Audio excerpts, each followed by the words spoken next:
السلام عليكم ورحمة الله وبركاته، بسم الله والحمد لله والصلاة والسلام على رسول الله، اللهم علمنا ما ينفعنا وانفعنا بما علمتنا إنك أنت العليم الحكيم، وتب علينا واغفر لنا وارحمنا إنك أنت التواب الرحيم. أهلا ومرحبا بكم يا شباب، كل سنة ويا رب تكونوا بخير وصحة وعافية.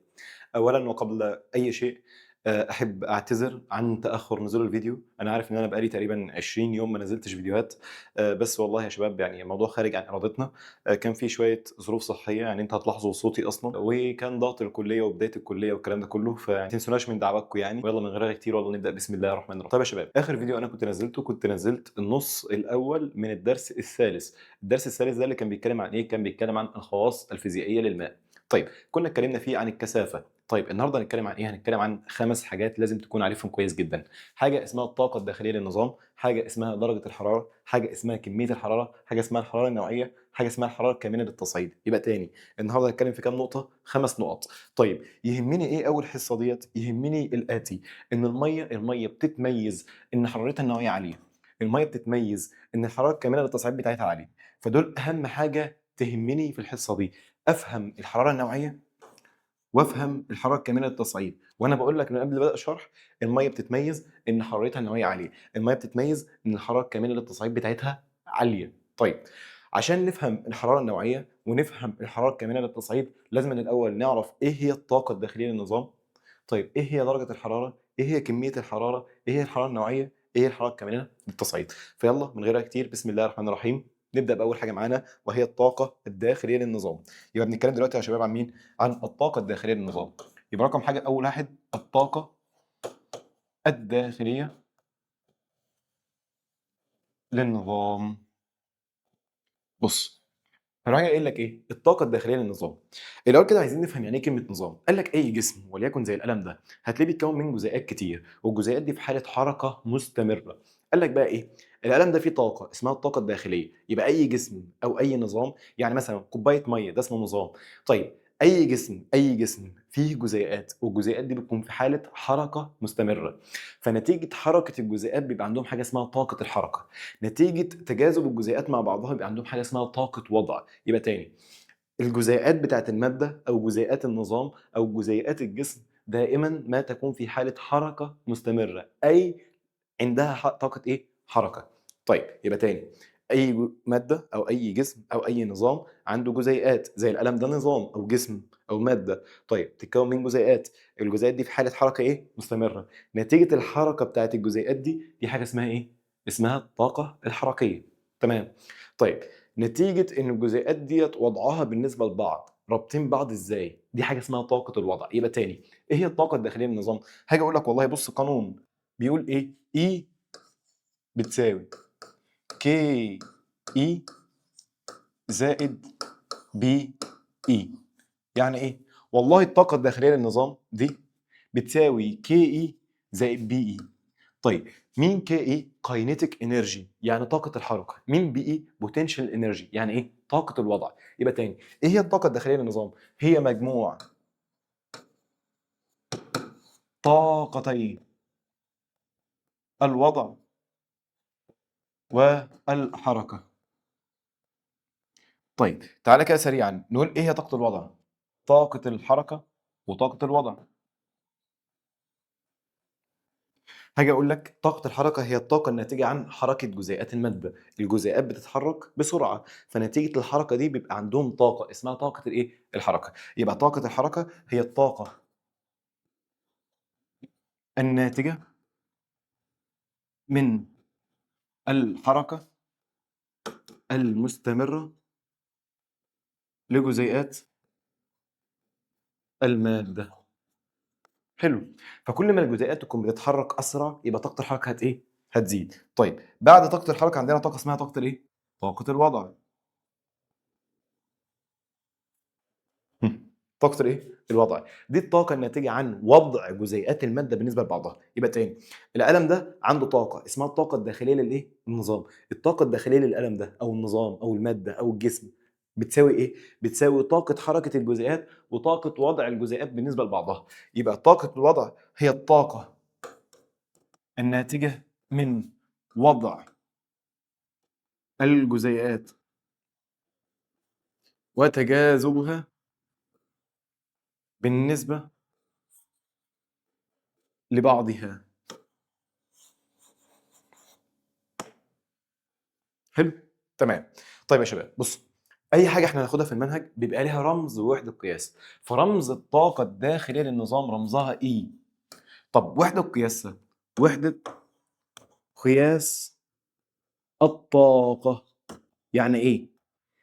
يعني دي حاجه تاني، اي طاقه، سواء طاقه داخليه للنظام، سواء طاقه حركه، سواء طاقه وضع، سواء طاقه كهربيه، سواء طاقه ميكانيكيه، اي طاقه، اي طاقه في الدنيا وحده قياسها ايه؟ قال لك اي طاقه كهربيه بقى، كيميائيه، ميكانيكيه، ايا كانت الطاقه تقاس بوحده اسمها الجول. يبقى تاني، وحده قياس الطاقه هي مين؟ هي الجول. جول رمزه جي كابيتال. طيب وده بيكافئ يعني يساوي 1 جول يساوي ايه؟ ده يكافئ كيلو جرام في متر تربيع على الثانية تربيع. يبقى تاني، أي طاقة في الدنيا، طاقة كهربية، طاقة كيميائية، طاقة ميكانيكية، طاقة أي طاقة حرارية، طاقة مش عارف إيه، أي طاقة تقاس بالإيه؟ بالجول، والجول ده بيساوي إيه؟ كيلو جرام في متر تربيع على الثانية إيه؟ تربيع. يبقى تاني يا شباب صلوا على النبي. إحنا النهارده بنتكلم في 5 حاجات، خلصنا أول واحدة فيهم وهي الطاقة الداخلية للنظام. أي جسم، أي مادة، أي نظام، يعني كوباية المَيّة، كوباية العصير، كرة حديد، قلم، أي حاجة من الحاجات دي كلها بتتكون من جزيئات، والجزيئات دي دايما بتتحرك. حركة الجزيئات يعني طاقة حركة. طيب الجزيئات دي رابطة في بعضها، طاقة وضع. طيب مجموع الطاقتين ده همت مع بعض يديني مين؟ الطاقة الداخلية للإيه؟ للنظام. يبقى هي الطاقة الداخلية للنظام، ده أول سؤال ممكن يجي لك، هي مجموع طاقتي الوضع والإيه؟ والحركة. طيب ايه هي طاقه الحركه وايه هي طاقه الوضع؟ هاجي اقول لك اي نظام في الدنيا، اي جسم في الدنيا، اي ماده في الدنيا بتتكون من جزيئات كتير جدا. الجزيئات دي دايما بتكون في حاله حركه مستمره، وبيكون في تجاذب ما بينهم. الحركه طاقه حركه، التجاذب ووضعهم بالنسبه لبعض طاقه الوضع. طيب اي طاقه بقى، سواء حركه، سواء وضع، سواء طاقه داخليه، سواء طاقه حراريه، سواء طاقه ميكانيكيه، سواء طاقه كيميائيه، ايا كانت الطاقه تقاس بوحده اسمها الايه؟ الجول. يبقى اي طاقه تقاس بالايه؟ بالجول. طب الواحد جول يكافئ ايه؟ كيلو جرام في متر تربيع على ثانيه تربيع. يبقى تاني، 1 جول كيلو جرام متر تربيع ثانيه تربيع. كيلو جرام في متر تربيع على ثانيه تربيع، يبقى الجول كيلو جرام في متر تربيع على ثانيه تربيع. مفهوم؟ طيب كده خلصنا اول عنوان معانا وهي الطاقه الداخليه للنظام. يبقى انا جسمي فيه طاقه، الطاقه بتاع الجسم جايه منين؟ جايه من حركه جزيئات جسمي وتجاذب جزيئات الجسم. ده اي جسم بيكون عنده ايه؟ طاقه. حلو. فمثلا هيكون القلم ده عنده طاقه اكتر من القلم ده.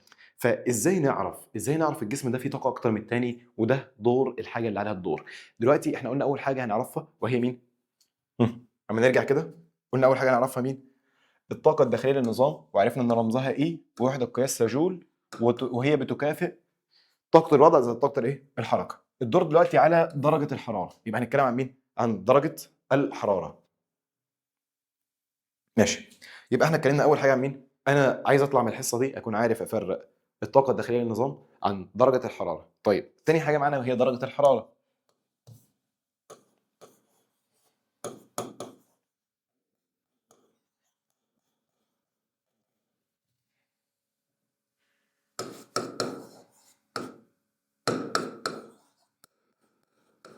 بص يا شباب، لو انا ماسك بايدي كوبايه شاي سخنه، تمام؟ فالطاقه الداخليه للنظام اللي هو الشاي ده عاليه، سخن، صح؟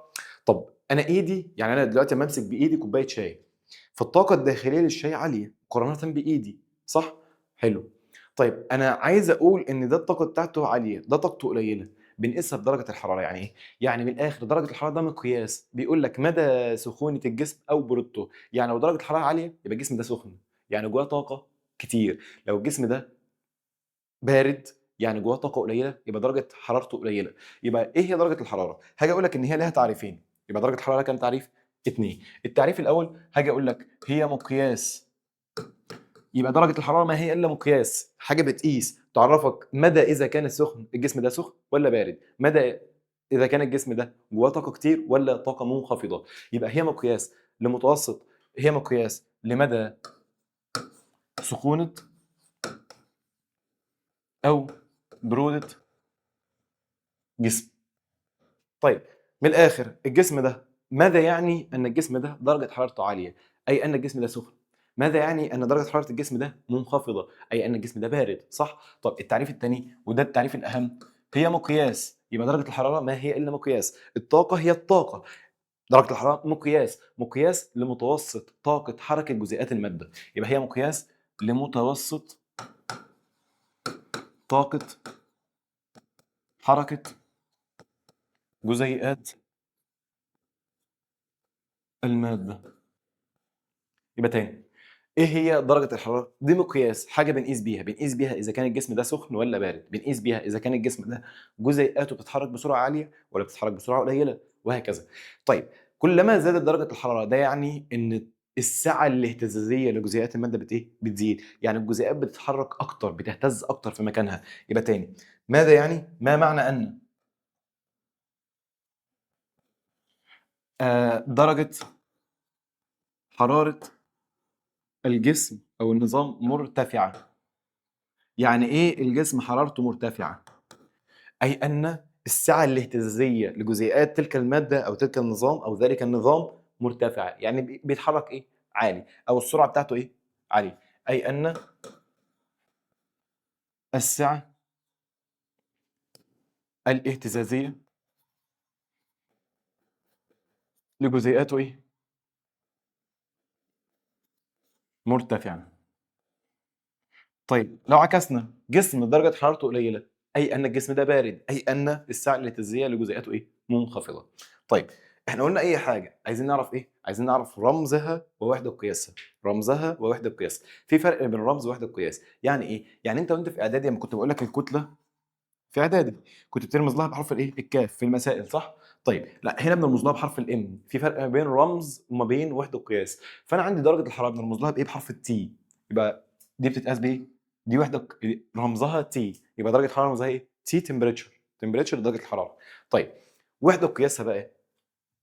وحدة قياس وحدات قياس درجة الحرارة. يبقى تاني، دي مش وحدة واحدة. افتكر كده السبورة اللي قبلها احنا اتكلمنا عن الطاقة الداخلية للنظام، وقلنا وحدة قياس الطاقة الداخلية للنظام هي الجول، أي طاقة بتتقاس بالجول، والجول يكافئ كيلو جرام في متر تربيع على ثانية تربيع. طيب، درجة الحرارة بتتقاس بإيه؟ هاجي أقول لك أول حاجة كده، صلى على النبي، بالسيليزيوس. يبقى أول حاجة السيليزيوس، أول حاجة مين؟ السيليزيوس أهو. تاني حاجة الكلفن.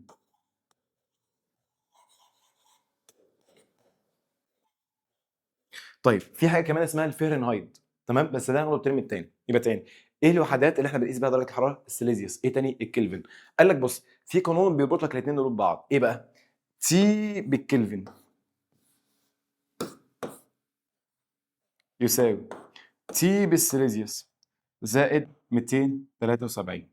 يبقى تاني يا شباب، في قانون بيربط لي الاثنين دول ببعض. طيب، لو انا مثلا درجه الحراره 5 سيليزيوس، 5 ايه؟ سيليزيوس، عايزها بالكلفن، هتعمل ايه؟ يبقى 5 زائد 273 يطلع لك كام؟ 278.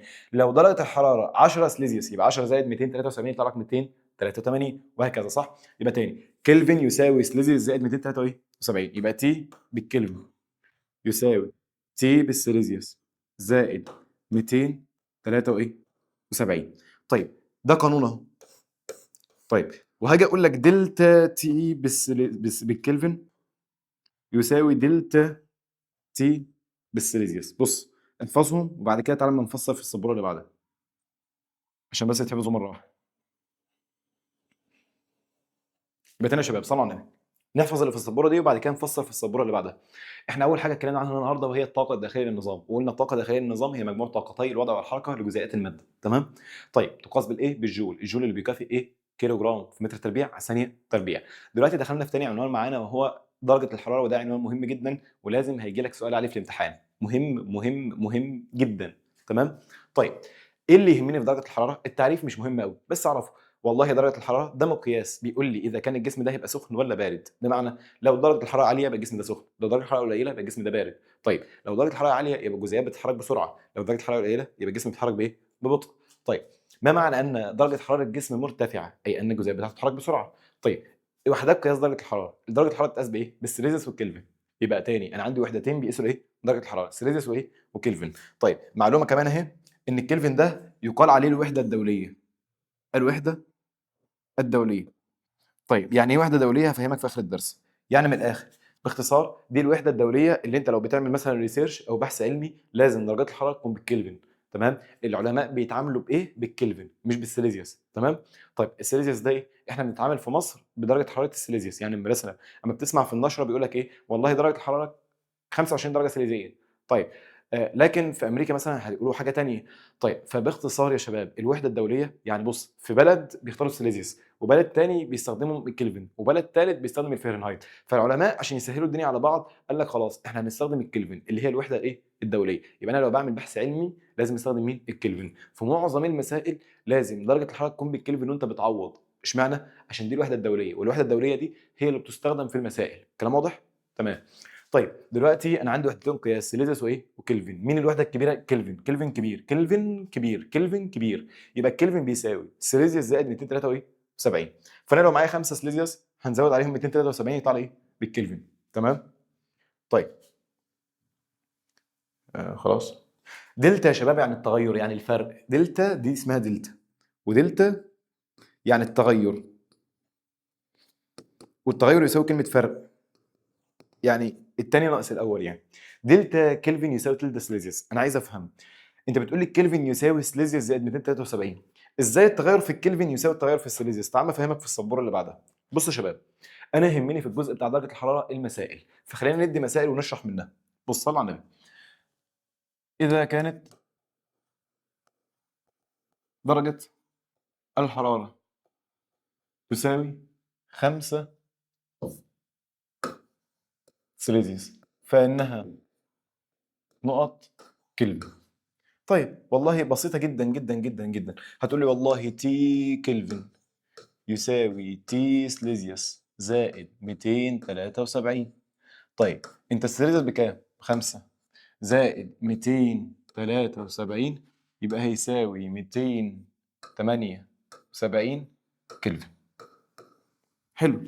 طيب معلش هسأل كمان سؤال. انت بسيطة جدا بتعمل ايه؟ السليزيوس بخمسة، شيل السليزيوس وحط 5 يبقى 5 زائد 273 طلعت معانا. طيب السؤال الثاني، إذا كانت درجة الحرارة تساوي 6 سيليزيوس فإنها نقط كلفن.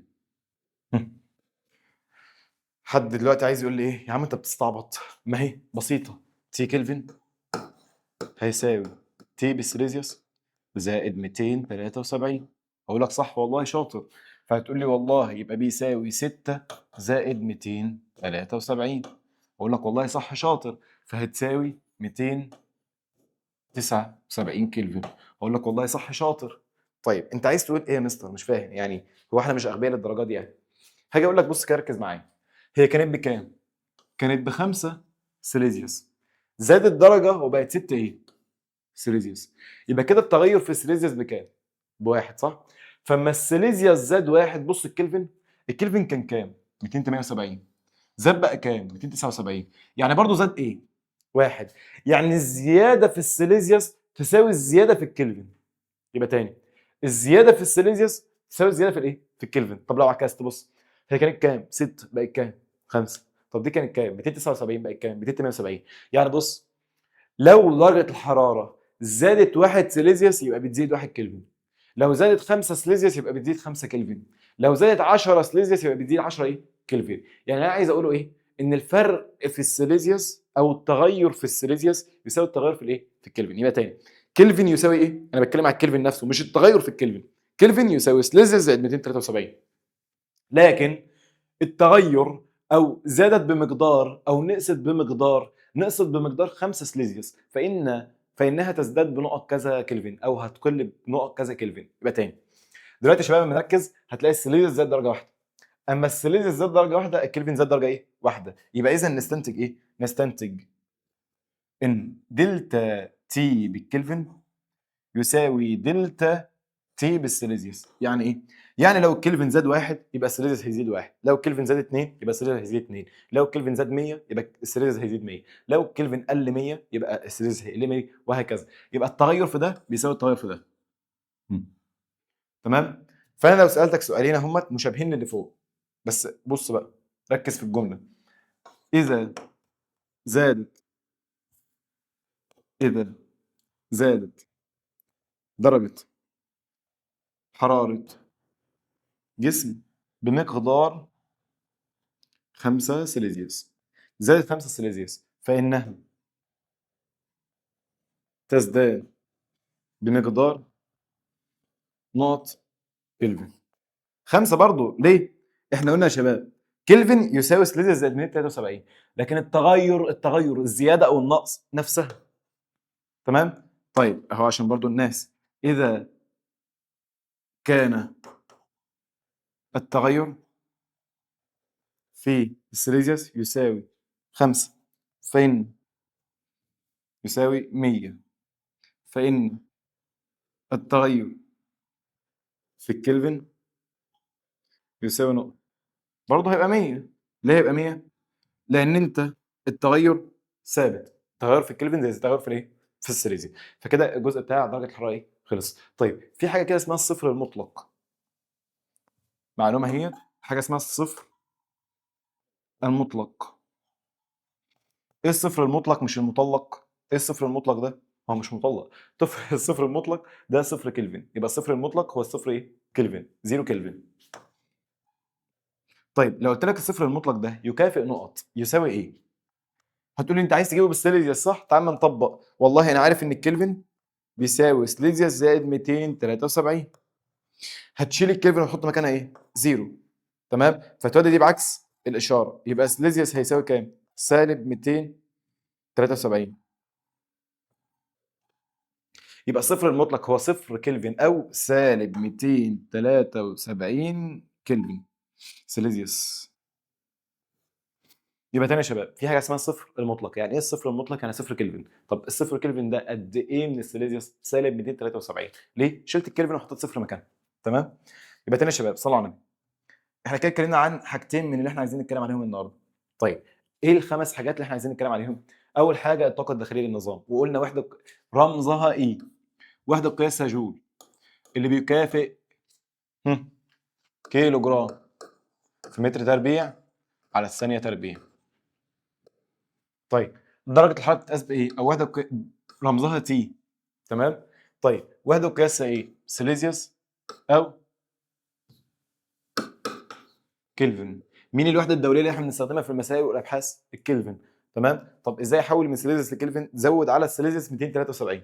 طيب الدور على حاجه اسمها كميه الايه؟ كميه الحراره. يبقى تاني يا شباب صلوا على النبي، احنا خلصنا اول حاجتين، هي الطاقه الداخليه للنظام ودرجه الحراره. الطاقه الداخليه للنظام نفتكر تاني، القلم ده جواه طاقه اسمها الطاقه الداخليه للنظام، رمزها ايه؟ وحده قياسها جول، اللي هو بيكافئ كيلو جرام في متر تربيع على ثانيه تربيع. طيب بعد كده قلنا القلم ده ممكن يكون سخن يعني درجه حرارته عاليه، فدرجه الحراره هي مقياس لمدى سخونه او بروده الجسم.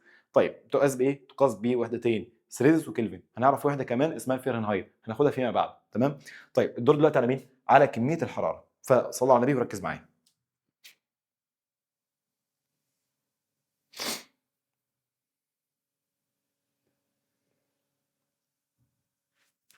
يبقى تالت حاجه معانا وهي كميه الحراره.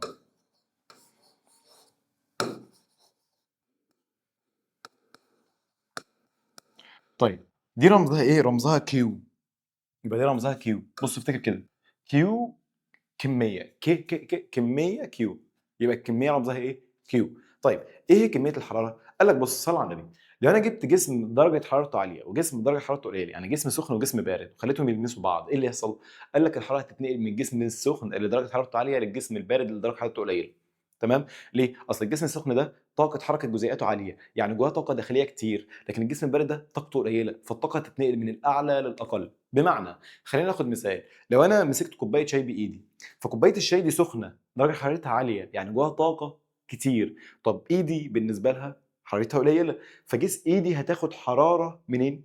من كوبايه الشاي. الحراره اللي اتنقلت من كوبايه الشاي لايدي دي اسمها كميه الحراره. طيب لو انا مسكت بايدي حته تلج، طيب فدلوقتي مين اللي بارد؟ التلج. مين اللي دافي؟ ايدي. فدلوقتي مين اللي عنده طاقه اكتر؟ ايدي. فالطاقه هتتنقل منين؟ من ايدي للتلج. الطاقه اللي اتنقلت من ايدي للتلج دي اسمها كميه الحراره. يبقى تاني كميه الحراره هي مين؟ هي الطاقه اللي بتتنقل من جسم الى اخر، لو الجسم فقدها نعوض عنها بالسالب، لو الجسم اكتسبها نعوض عنها بالموجب. يبقى تاني انا كده اعتبر خلصتها. يبقى ايه الطاقه؟ ايه هي كميه الحراره؟ هي الحاجه اللي اتنقلت، يبقى هي الطاقه المنتقلة اللي بتتنقل من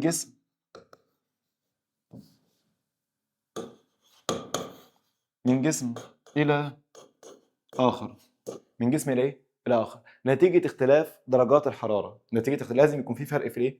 نتيجة وجود فرق في درجة الحرارة. فأنا لو معايا جسمين، جسم حرارته 50 سيليزيوس وجسم تاني حرارته 20 سيليزيوس، ففي حرارة هتتنقل، الحرارة بتتنقل من اللي درجة حرارته عالية لده، صح؟ طيب دي اسمها كمية الحرارة. يبقى اللي اتنقلت دي هي مين؟ كمية الايه؟ الحرارة. طيب كمية الحرارة هي الطاقة اللي اتنقلت، صح؟ وطالما طاقة يبقى وحدة القياس هي مين؟ مش هي طاقة؟ يبقى وحدة القياس مين؟ جول، اللي هو بيكافئ ايه؟ كيلو جرام في متر تربيع على الثانية ايه؟ تربيع. يبقى دي كمية الايه؟ الحرارة. طيب خلينا ناخد مثال. عند الإمساك بكوب ماء ساخن، لما تمسك كوباية ماء سخنة تتدفق الحرارة منين؟ تنتقل الحرارة من اليد إلى الشاي ولا من الشاي لليد؟ يبقى من دلوقتي ادي الساخن اهو، ماء ساخن درجة حرارته عالية، صح؟ وادي اليد. طيب الحرارة تنقل منين؟ من الماء السخنة للإيد، من الجسم اللي حرارته عالية. طيب عند الإمساك مسكت بقطع ثلج. طيب ادي الثلج وادي اليد. دلوقتي مين اللي حرارته اكتر؟ اليد، صح؟ فهتتنقل منين لفين؟ ها؟ من الثلج لليد ولا من اليد للثلج؟ من اليد للثلج، لان اليد هو اللي عنده ايه؟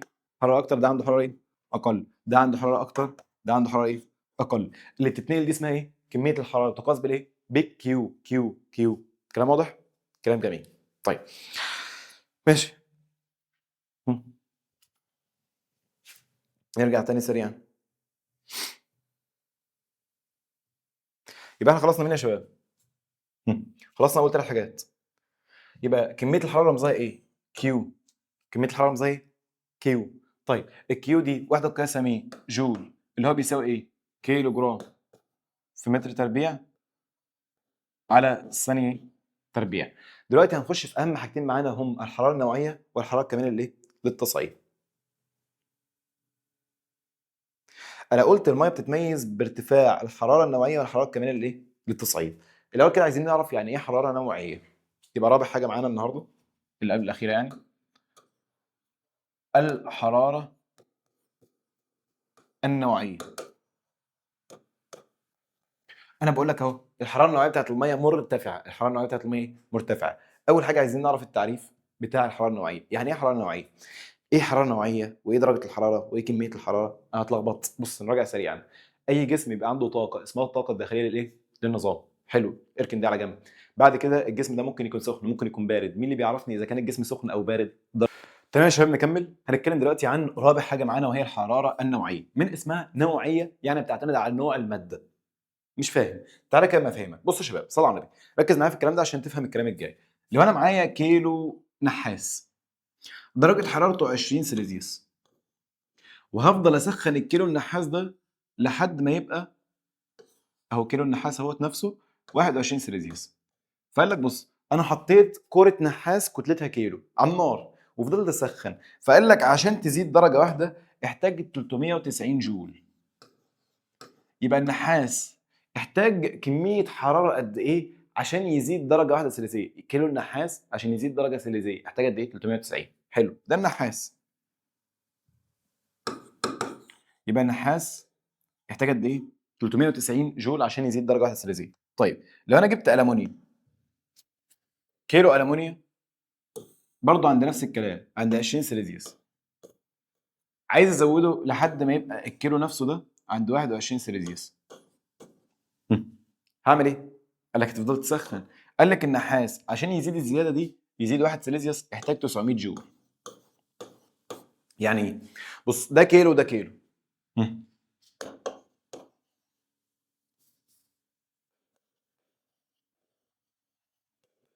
ده كيلو وده كيلو، ده 20 ده 20، زاد ل 21 ده زاد 21. طب اشمعنى ده احتاج 900 ده احتاج 390؟ قال لك بقى عشان كده في نوعيه يعني بتعتمد على نوع الماده، النحاس غير الالومنيا غير الميه غير بخار الميه غير مش عارف ايه. يبقى انا لو عايز اعرف ايه هي الحراره النوعيه، التعريف بقى الحراره النوعيه. والله الحراره النوعيه ما هي الا كميه الحراره اللازمه لرفع درجه حراره كيلو واحد من الماده درجه واحده سيليزيه. هي دي الحراره النوعيه يا شباب، هي دي. طيب يبقى هي عباره عن ايه؟ هي كميه الحراره اللازمه لرفع درجة حرارة 1 كيلو جرام من المادة بمقدار 1 سيليزيوس أو 1 كلفن. يعني إيه؟ يعني أنا هجيب كيلو وأفضل أسخن فيه لحد ما حرارته تزيد درجة واحدة، سواء سيليزية أو كلفينية. طب ليه سواء سيليزية أو كلفينية؟ لأن أنت كده زيادة أو نقصان يعني تغير، والتغير في السيليزيوس يساوي التغير في الإيه؟ في الكلفن. يبقى إيه هي الحرارة النوعية؟ هي كمية الحرارة اللازمة لرفع درجة حرارة 1 كيلو جرام من المادة بمقدار 1 درجه ايه سيليزيه. فمثلا الحراره النوعيه للنحاس كانت 390، يعني الكيلو جرام من النحاس عشان يزيد درجه سيليزيه محتاج 390 جول. طيب الحراره النوعيه للالومنيا طلعت 300، اي ان ال1 كيلو من الالومنيا محتاج عشان يزيد درجه واحده سيليزيه 390 جول. تمام؟ يبقى هي الحراره النوعيه هي كميه الحراره اللازمه لرفع درجه حراره كيلو جرام من الماده، 1 كيلو جرام من الماده بمقدار درجه واحده ايه سيليزيه. تمام، ماشي. طيب وحده قياسها ايه؟ وحده القياس، بص، وحدة قياس الحرارة النوعية هي جول على كيلو جرام في كلفن. يبقى جول على كيلو جرام في كلفن، أو جول. ما هو أنت بص، لما تيجي تبص كلفن أو سيليزيوس صح؟ زيادة أو نقصان يعني بيساووا بعض، يبقى جول على كيلو جرام في سيليزيوس. يبقى جول على كيلو جرام في كلفن أو جول على كيلو جرام في سيليزيوس. طيب ممكن يساوي إيه تاني؟ هو احنا لسه قايلين من شوية إن الجول يساوي إيه؟ كيلو جرام. يعني ممكن اشيل كلمه جول دي واحط مكانها ايه؟ كيلو جرام في متر تربيع على الثانيه ايه؟ سالب 2. ده على ايه؟ ده على هم، كيلو جرام. بص يا شباب انا عملت ايه؟ شلت كلمه جول، جول بتساوي ايه؟ كيلو جرام في متر تربيع على الثانيه ايه؟ تربيع. طيب حطيتهم فوق اهمت وكتبت تحتهم ايه؟ كيلو جرام في سيليزيوس او كلفن صح؟ الكيلو جرام ده يروح مع الكيلو جرام ده يبقى بيساوي ايه؟ متر تربيع في ثانية أس سالب 2 في سيليزيوس أس سالب 1 أو كلفن أس سالب إيه؟ 1. يبقى أنا معايا كام وحدة؟ معايا ده أهي. ممكن أشيل ده وأحط مكانها إيه؟ أهي إم تربيع اس أس سالب 2 كلفن أس سالب إيه؟ 1. طيب ومعايا ده أهي ومعايا دي. أنت بتستنتج يا شباب ببساطة يعني. يبقى تاني يا شباب صلوا على النبي، بنتكلم عن حاجة اسمها الحرارة النوعية. الحرارة النوعية هي كمية الحرارة اللازمة لرفع درجة حرارة كيلو من المادة درجة واحدة سيليزية. طيب وحده قياس هي ايه؟ جول على كيلو جرام في كلفن، جول على كيلو جرام في كلفن. طيب جول على كيلو جرام في سيليزيوس، لان انت عندك زياده سيليزيه بدرجه واحده، زياده كلفنيه بدرجه واحده، وانت عارف ان الزياده في الكلفن تساوي الزياده في الايه؟ في السيليزيوس. طيب لو انا شيل مش انت بتقول لي جول على جول اهو على كيلو جرام في كلفن؟ حلو. وانت لسه قايل من شويه ان الجول ده هو بيساوي متر تربيع في ثانيه تربيع. الجول ده هو بيساوي ايه؟ كيلو جرام في متر تربيع في ثانية سالب 2. حلو، فهتطير ده مع ده يتفضل لك ايه؟ متر تربيع في ثانية أس سالب 2 في كلفن أس سالب ايه؟ 1. تمام؟ ماشي. يبقى أنا دلوقتي عرفت الحرارة النوعية، عرفت التعريف بتاعها، عرفت وحدات ايه؟ قياسها. نقولهم تاني كده. ايه هي الحراره النوعيه؟ بص يا شباب، الكيلو من الماده محتاج حراره دي عشان يسخن. فمثلا النحاس محتاج اسخنه ب 390 جول عشان الكيلو يزيد درجه. الالومنيوم الكيلو عشان يزيد درجه محتاج 900 جول. يعني اذا اما نيجي نفكر كده، كيلو النحاس محتاج 390، كيلو الالومنيوم محتاج 900. يعني كده مين بيسخن اصعب، النحاس ولا الالومنيوم؟ الالومنيوم، لان الالومنيوم يحتاج كميه حراره اكتر عشان يزيد درجه برضه. تمام. يبقى كلما كانت الحراره النوويه عاليه يعني الحاجه دي بتسخن بصعوبه. يعني ايه الحراره النوويه عاليه بقى؟ يعني الحاجه دي بتسخن بايه؟ بصعوبه. فما اجي اقول لك الحراره النوويه بتاعت الميه عاليه، يعني تحتاج حراره كتير قوي عشان تزيد درجه واحده سيليزيه. تمام. طيب في تعريف تاني كده ممكن يسالك فيه، هو مش في المنهج بس ممكن يسالك فيه. ايه هو تعريف السعر الحراري؟ السعر الحراري يا شباب هو نفس تعريف الحراره النوويه، هي كميه الحراره اللازمه لرفع درجه حراره 1 كيلو جرام بس من الميه. يبقى السعر الحراري هي الحراره النوويه بتاعت الميه. تمام. يبقى السعر الحراري هي كميه الحراره اللازمه لرفع درجه حراره 1 كيلو جرام من الماء بمقدار 1 سيليزيوس او 1 كلفن. يبقى هو نفس التعريف يا شباب، نفس التعريف اللي فات. تمام. تاني يا شباب، وحدة قياس للحرارة النوعية.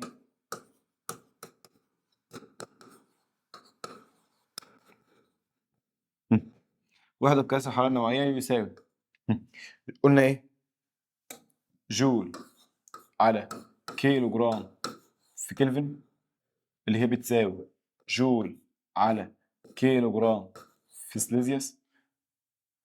طيب وقلنا الجول من شوية بيساوي كيلو جرام في متر تربيع في ثانية أس سالب ايه؟ 2 صح؟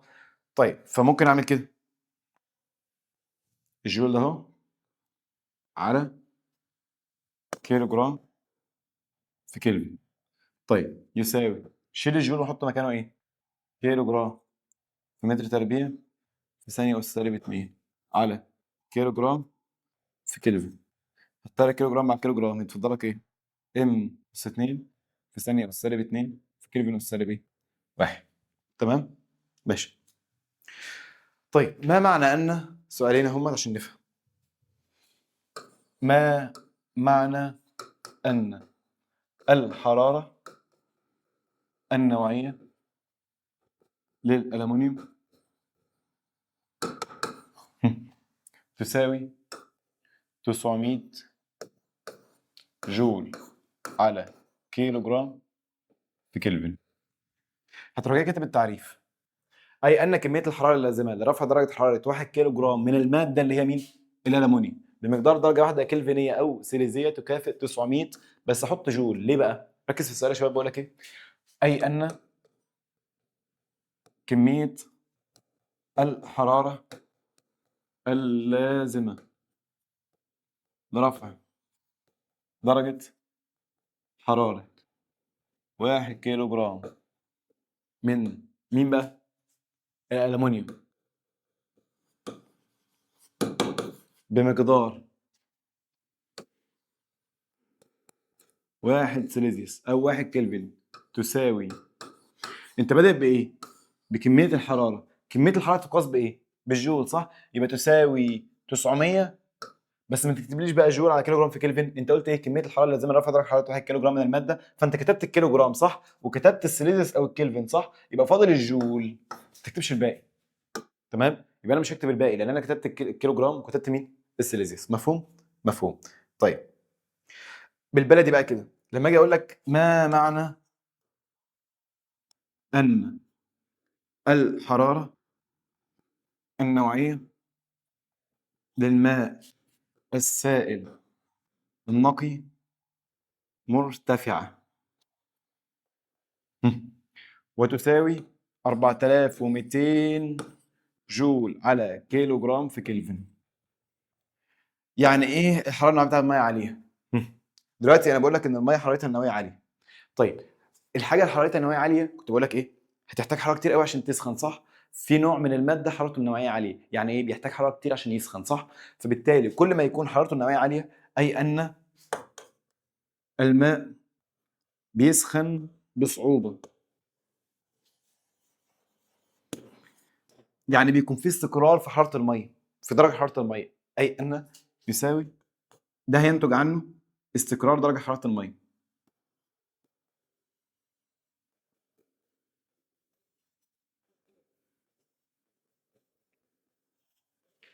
هيحصل استقرار درجة حرارة الإيه؟ المَيّة. ليه؟ ما بتسخنش بسهولة، بتسخن بصعوبة، بالتالي تاخد في حرارة كتير أوي، ده محتاجة 4200 جول عشان الكيلو منها يزيد درجة واحدة سيليزية. طيب إحنا كده جاوبنا يعني إيه مرتفعة. طيب هنجاوب الكلام ده كله إيه بقى؟ أي أن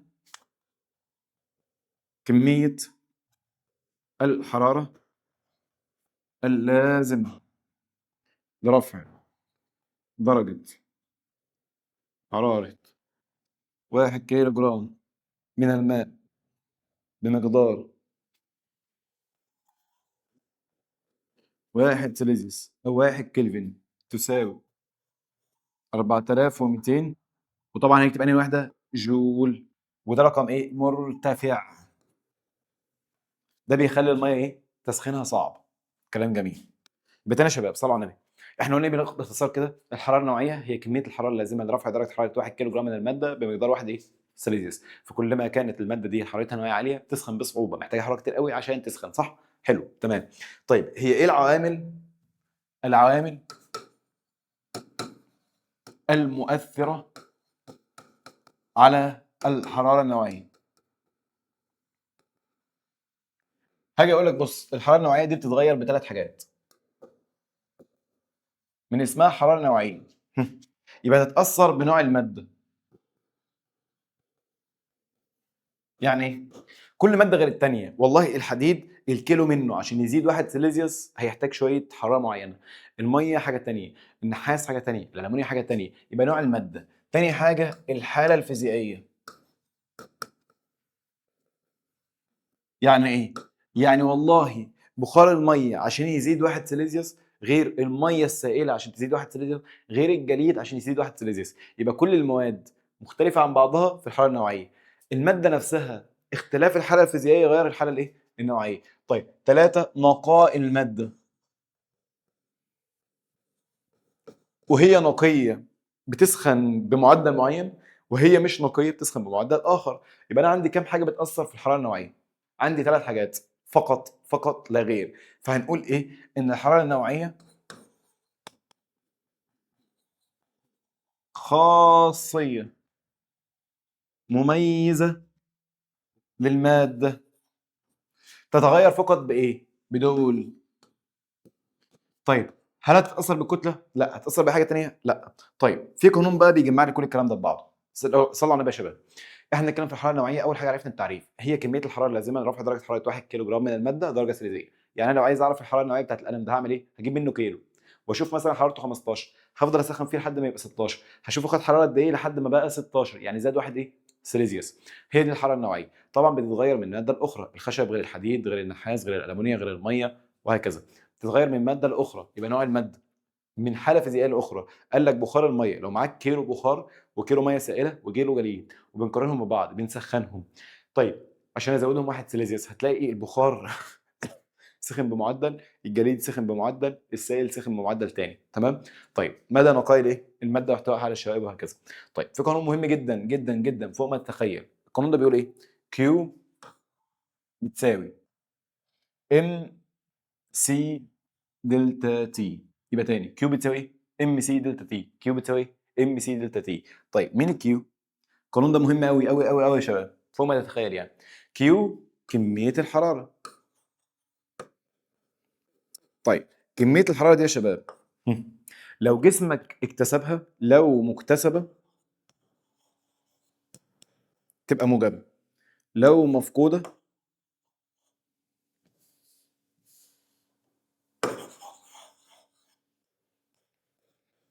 تبقى سالبه. يبقى ايه؟ سالبه. طيب ام هي الكتله،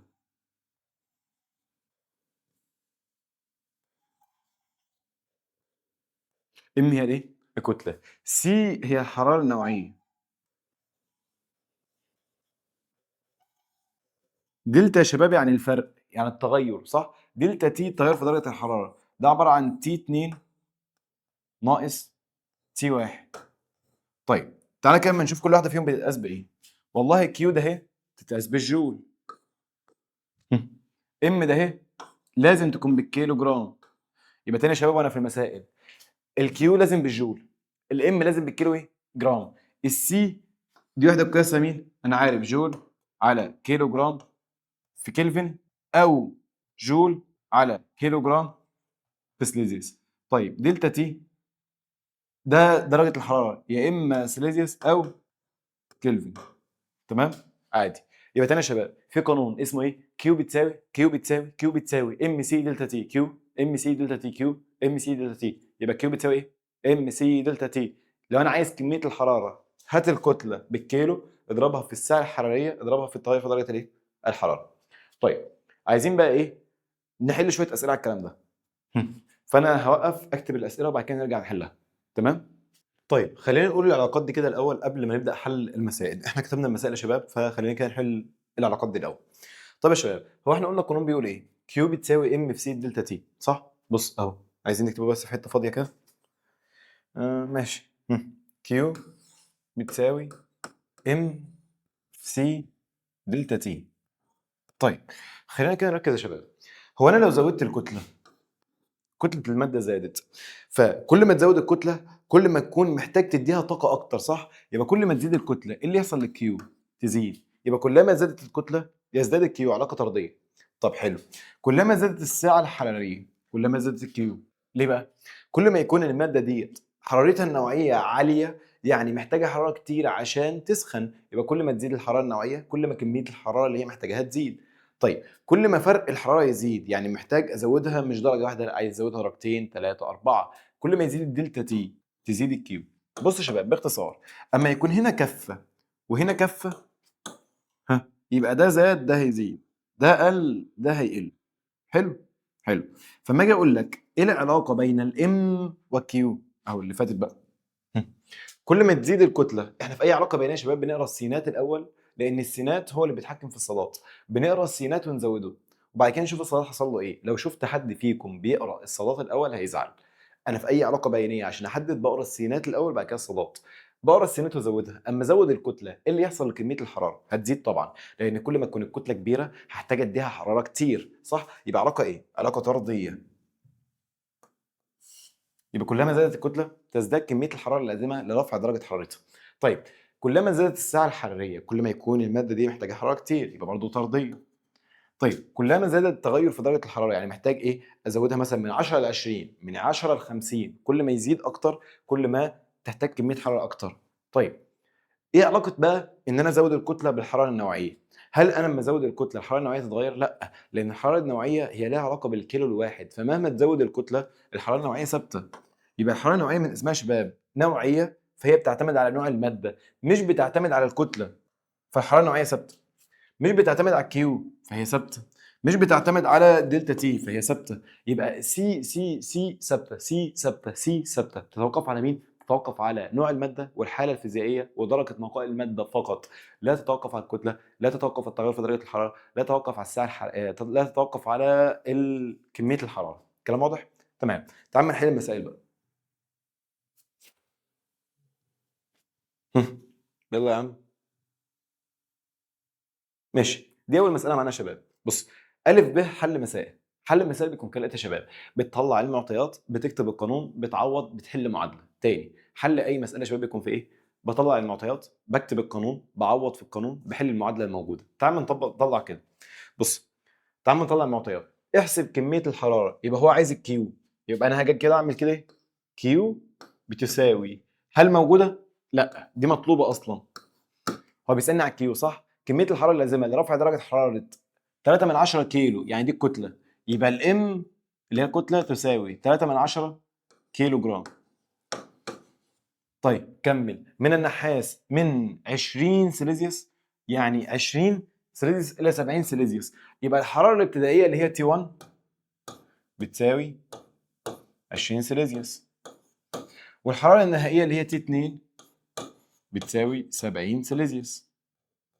طيب كمل. علما بان الحراره النوعيه يعني سي تساوي 390 جول على كيلو جرام في كلفن. حلو كده، احنا طلعنا معطيات، صح؟ خلصنا اول خطوه. هل في حاجه هتحول وحده قياسها؟ احنا لازم نكون بالوحدات الدوليه. لازم السؤال اهو يا شباب، لازم وانت بتحل لازم الوحدات الدوليه. طيب هي مين الوحدات الدوليه؟ هاجي اقول لك الطول بالمتر. طب لو مديني طول بالسنتي لازم احوله بالمتر، مديهولي بالكيلو لازم احوله بالمتر. كتله بالكيلو جرام، كتله لازم تكون بالكيلو ايه؟ جرام. يعني انا لو كنت مديك كتله بالجرام لازم احولها للكيلو ايه؟ جرام. طيب زمن لازم يكون بالثانيه. طيب ايه تاني؟ درجه الحراره لازم بيكون بالكلفن. طيب دول كده حاجات شرط وانت بتعوض في الاسئله، يبقى لازم الحاجه تكون بالوحده الايه؟ الدوليه. طيب انا كتبت المعطيات صح؟ اكتب القانون. ايه القانون؟ والله القانون اللي ضربت لك كل الكلام ده كيو بتساوي ام في سي في دلتا تي. انت عايز مين؟ عايز الكيو صح؟ يبقى كيو هتساوي ام بكام؟ 3 من 10. سي بكام؟ 390. دلتا تي بكام؟ تي 2 ناقص تي 1. 70 ناقص 20 ب 50. هيضرب كل ده في بعضه وتطلع لك الناتج. طبعا الناتج هيبقى بالايه؟ بالجول. ماشي، انا مش معايا الحاسبه فهغش الناتج معلش يعني. الناتج هيطلع معاك كام؟ 5850. 5850 جول. تمام؟ تمام. طيب نخش على المساله اللي بعدها. اول حاجه هنعمل ايه؟ طلع المعطيات، معطيات قانون، عوض حل، عوض حل. خلاص؟ تمام. فانت لو عملت كده هتلاقي اي سؤال بقى سؤال تافه. طيب تعال نطبق. القيت قطعه من الالومنيوم. حلو. حته الومنيوم. بص اما تلاقي سؤال طويل زي كده حاول تيسر الدنيا على نفسك باللي انت ترسمه. في حته الومنيوم كتلتها كذا، يبقى انا معايا ام اهي. ام بتساوي 900 جرام. طيب هل انا في السؤال هعوض بالجرام ولا لازم بالكيلو جرام؟ قلنا من شويه لازم بايه؟ بالكيلو جرام. يبقى ام بتساوي 900 جرام او 200 جرام. 200. هل انا هعوض بالجرام ولا لازم تبقى بالكيلو جرام؟ لازم بالكيلو جرام. يبقى هحولها للكيلو جرام. طيب هو انا من جرام لكيلو جرام بضرب في 10 اس سالب 3. طيب 2000 في 10 اس سالب 3 او اكني قسمت على 1000 يطلع لي ب 2 من 10. طيب كمل السؤال. ودرجه حرارتها 80 سيليزيوس. طيب يبقى تي واحد بكام؟ ب 80 سيليزيوس. طيب في الماء عند درجه حراره الغرفه فاصبحت درجه الحراره النهائيه لها، يبقى النهائيه بكام؟ ب 40. 2 ب 40. فاذا علمت ان الحراره النوعيه للالومنيا اللي هي السي، سي هتساوي كام؟ 900 جول على كيلو جرام في كلفن. طيب بفرض ان عدم تسرب اي طاقه من كميه الحراره التي تساوي الماء. ماشي حلو. انت كتبت المعطيات صح؟ حلو. اكتب القانون. القانون بيقول ايه؟ كيو بتساوي ام في سي في دلتا تي. ماشي. هو انت لو رسمت بس السؤال كده عشان تيسر الدنيا على نفسك، احنا معانا كوبايه ميه اهي، حطينا فيها حته الومنيوم هنا كده. هو عايز كميه الحراره اللي اكتسبتها الميه. انا دلوقتي هحسب الحراره اللي فقدها الالومنيوم. اصل اللي فقدها الالومنيوم اكتسبتها الميه. تمام؟ فانا كده هعمل ايه؟ هحسب كميه الحراره اللي فقدها الالومنيوم. هحسبها ازاي؟ كتله الالومنيوم بكام؟ ب 2 من 10. ليه ما عوضتش بال 200؟ لان انا لازم اعوض بالوحدات الايه؟ الدوريه. في سي، سي بكام؟ 900. في دلتا تي، تي 2 بكام؟ ب 40. تي 1 بكام؟ 80. يبقى 40 ناقص 80 يعني بسالب ايه؟ 40. فيطلع معاك الناتج بسالب. تمام؟ ليه سالب؟ لان الالومنيوم فقد، واما بيفقد انا قلت لك لو فقد يبقى كيو سالب، لو اكتسب يبقى موجب صح؟ فيطلع لك سالب. طبعا انا مش معايا آلة حاسبة ماشي؟ بس انت ممكن تحلها بدماغك. يعني ايه؟ هنا 2 في 90 ب 180 في سالب 40. لا هيطلع رقم كبير، فتعالى كده نشوف نغشه احسن. تمام؟ طيب هيطلع معاك بكام؟ هيطلع معاك ب 7200. يبقى سالب 7200. سالب 7200 ايه؟ جول. دول اللي فقدهم الالومنيوم. طب هو بيسالني على مين؟ اللي اكتسبتها الميه. ما هو اللي فقدوا الالومنيوم اكتسبته الميه صح؟ لان احنا بنقول مفيش تسريب، فالحراره اللي فقدها الالومنيوم اكتسبتها الميه. يبقى اذا كيو المكتسبه من الماء تساوي موجب 7200 جول.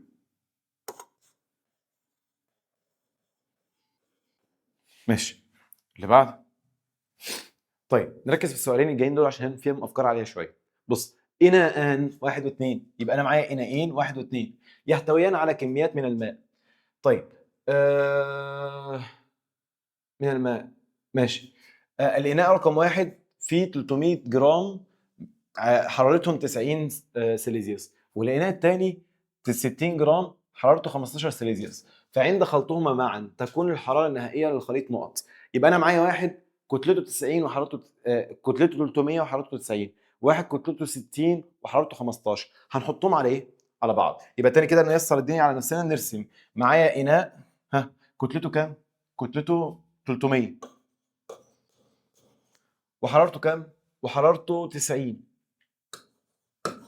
ومعايا اناء تاني كتلته كام؟ 60 وحرارته كام؟ 15 سيليزيوس. دي درجه الحراره الايه؟ الابتدائيه، صح؟ حلو.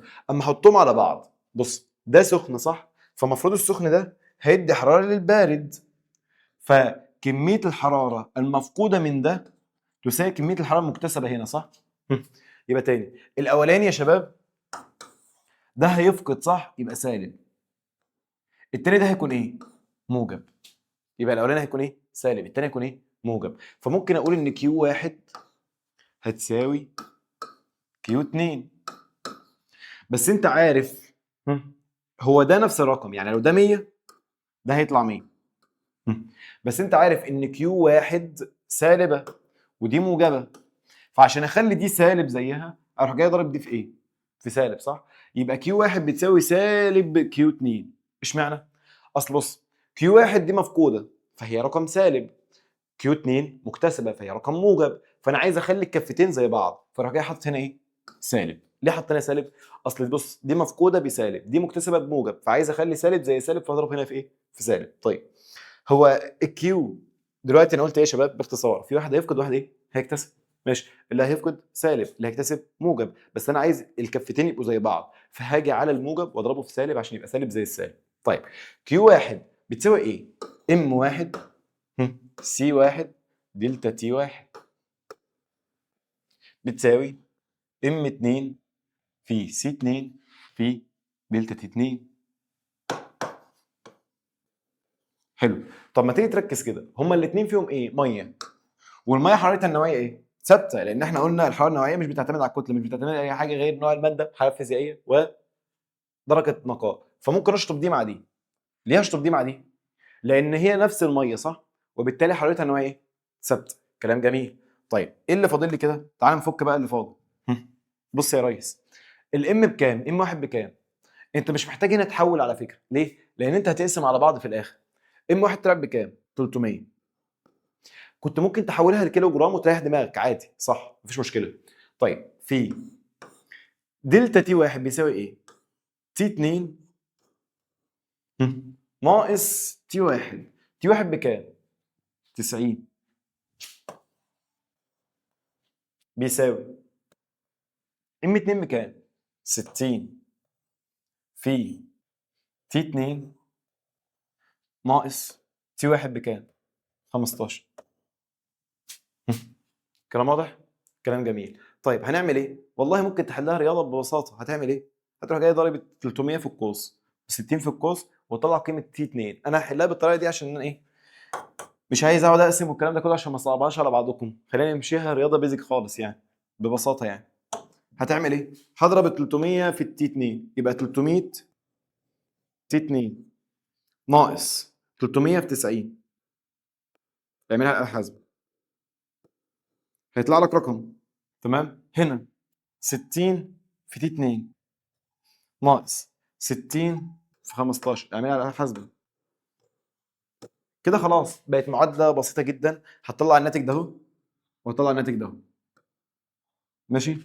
طيب وهتعمل ايه؟ هتودي ده بعكس الاشاره هنا وده بعكس الاشاره هنا. تمام؟ فهيطلع لك ان التي 2 بكام بقى؟ انا غشها عشان مش معايا حاسبه. تمام؟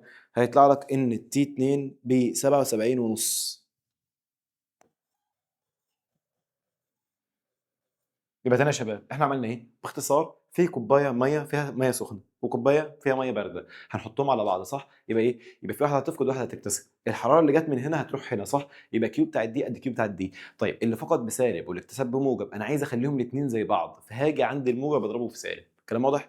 وبعد كده احل معادله عادي جدا. طب ليه تي 2 هنا زي تي 2 هنا؟ اصل هما الاثنين لما يختلطوا ببعض الحراره النهائيه اصبحت بتاعتهم هما الاثنين مع بعض مختلطين ببعض، تمام؟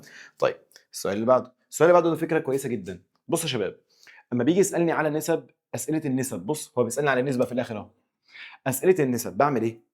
بشطب، بص بكتب القانون، اشطب المتشابه هات علاقه بين الناتج. بمعنى تعال نبص على السؤال ده كده، جسمان واحد واثنين من نفس نوع الماده، حلو، بص نفس الماده، بما ان نفس الماده يبقى اذا سي واحد هتساوي سي 2 لان نفس الماده يبقى نفس الحراره الايه؟ النوعيه. طيب وكتلتهما ام واحد وام 2، يبقى ام واحد مش زي ام 2، لان هو لو عايز يقول لي ان هما زي بعض كان هيقول لي كتلتهما ام، يبقى كتله واحد لا تساوي ام 2.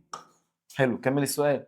طيب على الترتيب، فاذا كانت كل من الجسمين كميه من الحراره كيو، يبقى الاثنين اكتسبوا نفس كميه الحراره، يبقى كيو مالها؟ كيو واحد بتساوي كيو 2، لان هما الاثنين خدوا نفس كميه الحراره اللي هي ايه؟ كيو. طيب نكمل السؤال. ارتفعت درجه حراره الجسمين بمقدار، الجمله دي مهمه قوي، بيقول لك ايه؟ ارتفعت درجه حراره الجسمين بمقدار 5 سلسيوس 10 سلسيوس على الترتيب. يعني الجسم الاول زاد 5 درجات، الجسم الثاني زاد 10 درجات. هو هنا في السؤال سهل السؤال بس انت بالنسبه لك استصعبته، بمعنى انت على طول مبصمج اول رقم ده تي واحد، ثاني رقم ده تي 2. هو مش عامل كده هنا، هو عامل ايه؟ قال لك ايه؟ قال لك والله الجسم الاول زاد 5 درجات، يعني دلتا تي بتاع الاولاني بخمسه، دلتا تي بتاع التاني ب 10. هو جايب لك التغير في درجه الحراره جاهز، مش لسه انت هتطرح، يعني ما حدش يطرح لي 10 من 5 او 5 من 10. تمام؟ يبقى تاني كده دلوقتي دلتا تي بتاعت الاولاني بكام؟ بص قال لك ايه؟ ارتفعت درجه حراره الجسمين بمقدار، ما قاليش الحراره كانت 5 وبقت 10، قال لي لا الاولاني زاد بمقدار 5، يبقى دلتا تي بتاع الاولاني بخمسه، دلتا تي بتاع الثاني بكام؟ 10. طيب اما يجي يسالني على نسب يا شباب هنعمل ايه عشان الحل ما يطولش مننا؟ هنروح جاي كاتبين القانون. بص انت اول ما بتغلب بتكتب القانون، كيو بتساوي ايه؟ ام في سي في دلتا تي. طيب الخطوات اللي بتمشي فيها، بتعمل في السؤال كده تطلع مين الحاجات المتشابهه مين الحاجات المختلفه. فانا ركزت في السؤال ده هتلاقي ان دول ثابتين، الثابت اشطبه من القانون، لان احنا هنجيب نسبه يعني هنقسم حاجه على حاجه صح؟ فالحاجه المتشابهه هتطير، فالمفروض كده مين الثابت؟ كيو، اشطبها. كيو مش ثابته صح؟ اشطبها. مين ثابت تاني؟ السي. فاضل لك مين؟ ام ودلتا تي. يبقى انا العلاقه اللي هجيبها ما بين الام والدلتا تي، يبقى في الاسئله بتاعت النسب بعمل ايه؟ بشوف مين الثابت او مين المتكرر او مين المتشابه واشطبه من القانون، بعد كده اجيب العلاقه بين اللي فاضل. بص لو اللي فاضل مضروبين في بعض يبقى العلاقه بينهم عكسيه، يبقى تاني لو الفاضل مضروبين في بعض يبقى العلاقه ما بينهم علاقه ايه؟ عكسيه. يبقى لو الفاضل بص ام في دلتا تي مضروبين في بعض يبقى العلاقه ما بينهم عكسيه، فانا عايز ام واحد على ام 2، ده اللي هو طالبه صح؟ هي علاقه الام بالدلتا تي علاقه ايه؟ عكسيه. ام واحد على ام 2 عكسي مع الدلتا تي، يبقى بتساوي دلتا تي 2 على دلتا تي 1. دلتا تي 2 على دلتا تي 1. طيب انا مطلع هو دلتا تي 2 بكام؟ ب 10. دلتا تي 1 بكام؟ ب 5. يبقى 2 على 1. تمام؟ كلام واضح؟ يبقى تاني يا شباب اسئله النسب بعمل ايه؟ اهو اشطب الثابت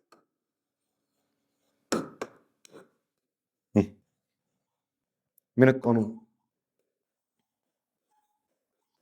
هات علاقة بين اللي فاضل. تمام؟ لو كانت طردي يبقى واحد على واحد، واحد على اتنين يساوي واحد على اتنين، لو كانت عكسي واحد على اتنين يساوي اتنين على ايه؟ على واحد. كلام مفهوم؟ يبقى تاني يا شباب صلوا على النبي. احنا بنتكلم في حاجه اسمها الحراره النوعيه، الحراره النوعيه ديت رمزها سي او اسمها الثاني السماعه الحراريه، دي كميه الحراره اللازمه لرفع درجه حراره كيلو من الماده درجه سيليزيه. السعر الحراري هي كميه الحراره اللازمه لرفع درجه حراره 1 كيلو من الميه 1 سيليزيوس. تمام؟ واحد قياسها ايه؟ جول على كيلو جرام في كلفن او جول على كيلو جرام في سيليزيوس. تمام؟ طيب ممكن نشيل الجول نحط مكانه ايه؟ نحط مكانه كيلو جرام في متر تربيع على ثانيه تربيع. طيب اما اجي اجيب علاقه ما بين الام سي دلتا تي مع الكيو طردي، يعني كل ما الام تزيد كيو تزيد، كل ما سي تزيد كيو تزيد، كل ما دلتا تزيد كيو يزيد. لكن كل ما اجيب علاقه ما بين اي حاجه والسي ثابته، سي ثابته، سي ثابته، لو سي على الصادات ثابته. تمام. طيب بعد كده حلينا شويه مسائل. في المسائل كلها يا شباب عشان ما نستصعبش الدنيا بنعمل ايه؟ بنطلع المعطيات، بنكتب القانون، بنعوض، بنحل بس. طيب لو كانت اسئله نسب بعمل ايه؟ بطلع المتشابه اشطبه من القانون وبعد كده اجيب علاقه ما بين اللي فاضل. تمام. طيب لو كانت علاقه طرديه، يعني مثلا لو كانت الام دي هناك والدلتا تي هنا فيبقى علاقه ايه؟ او مثلا في سؤال زي ده كان الثابت السي والدلتا تي، فاحنا نشطبهم فيبقى فاضل لك كيو ايه وام. فما تبص دول كده علاقتهم طرديه ببعض، فكان يبقى كيو 1 على كيو 2 يساوي ام 1 على ام 2. كلام واضح؟ كلام جميل. طيب فاضل لنا ايه في الدرس ده؟ انا عارف ان هو درس طويل، هو من اصعب الدروس اللي عندكم في المنهج عموما يعني. طيب صلوا على النبي يا شباب. صلوا على النبي. بص، اخر جزئيه في الحراره النوعيه عشان نخش في الحراره الكامله للتصعيد. قال لك ايه الفايده؟ يعني انا استفدت ايه؟ الميه بتتميز عن الباقي ان هي حرارتها النوعيه عاليه، يعني مش بتسخن بسهوله. طب انا كطالب او كحياه استفدنا ايه من فكره ان ربنا خلق الميه ما بتسخنش بسهوله؟ وايه السبب اصلا اللي بيخلي الميه ما بتسخنش بسهوله؟ ان هي بتحتاج 4200 جول عشان الكيلو يزيد درجه واحده. ده كتير على فكره. طيب ايه الفايده من كده؟ ايه الفايده؟ وايه السبب؟ اولا السبب، بص انا قلت لك ايه؟ اي حاجه في الميه، علل الميه من غير ما تكمل عشان فيها روابط هيدروجينيه. علل ارتفاع الحراره النوعيه للماء، يبقى لوجود روابط هيدروجينيه بالميه. ليه الميه ما بتسخنش بسهوله؟ عشان الميه فيها روابط هيدروجينيه، محتاجه سخن جامد عشان تتكسر ودرجه حرارتها تزيد. تمام. طب ايه الفايده؟ قال لك رقم واحد، اعتدال المناخ في المناطق الساحليه. انا مش فاهم حاجه، يعني انت قلت لنا حصه دراسات اعتدال المناخ في المناطق الساحليه، هتروح جاي رد عليا تقول لي ايه؟ يا عمنا ما تشتغلش هنا، ما تشتغلناش، انا مش عارف اتكلم. ما تشتغلناش. ايه علاقه ان الميه بتسخن بصعوبه بالمناخ؟ يعني اقنعني. هقنعك. بص يا ريس، دلوقتي هو ارتفاع الحراره النوعيه يعني ايه؟ يعني صعب تسخن. الميه صعب تسخن، خزان حراره صعب تسخن، وعماله تخزن في الحراره جواها من غير ما يبان عليها. طيب تعال نشوف ايه اللي بيحصل بقى. لو ده كده الشط يا شباب، ودول شويه ميه،